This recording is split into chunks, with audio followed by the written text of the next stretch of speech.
അപ്പുറത്തും ഇപ്പുറത്തുള്ള പെമ്പിളരെ കണ്ട് പഠിക്കണം. രാവിലെ എണീച്ച് മുറ്റമടിച്ച് വെള്ളം കോരി അമ്മമാരെയൊക്കെ സഹായിച്ച് കെട്ടുപ്രായം കഴിഞ്ഞിരിക്കുന്ന പെണ്ണാണ് നീ. അന്യ വീട്ടിലോട്ട് പോണം. നാട്ടുകാർ കണ്ടെന്ന് വിചാരിക്കും.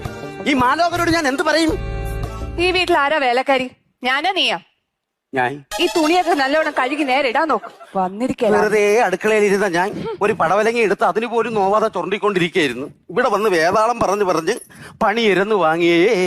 അല്ല, നീ കുറച്ചുകൂടി എന്തോ പറഞ്ഞില്ലേ? ഞാനൊന്നും പറഞ്ഞില്ല. അല്ല, എന്തോ പറഞ്ഞു. അത് വെള്ളം കുറയണമെന്ന് പറഞ്ഞായിരുന്നു. അല്ല, അത് കഴിഞ്ഞിട്ട് വിറവ് കെട്ടണമെന്ന് പറഞ്ഞായിരുന്നു. എടി, വെള്ളത്തിന്റെ വിറകിന്റെ നടുക്ക് എന്തോ പറഞ്ഞില്ലേ? കലം വെച്ച് ചോറ് വയ്ക്കണമെന്ന് പറഞ്ഞായിരുന്നു. അയ്യോ അല്ല, കല്യാണം എന്നോ പ്രായം എന്നോ എന്തൊക്കെ പറഞ്ഞില്ലേ? അത് കല്യാണപ്രായം കഴിഞ്ഞിരിക്കണെന്ന് പറഞ്ഞു. എന്നെ കണ്ട കല്യാണപ്രായം തോന്നുന്നു. നിന്റെ കാര്യമല്ല, എന്റെ കാര്യമാ പറഞ്ഞത് കല്യാണപ്രായം കഴിഞ്ഞ് നിൽക്കുന്നെന്ന്. ഓ, അല്ലെങ്കിൽ ആരോട് പറയാൻ?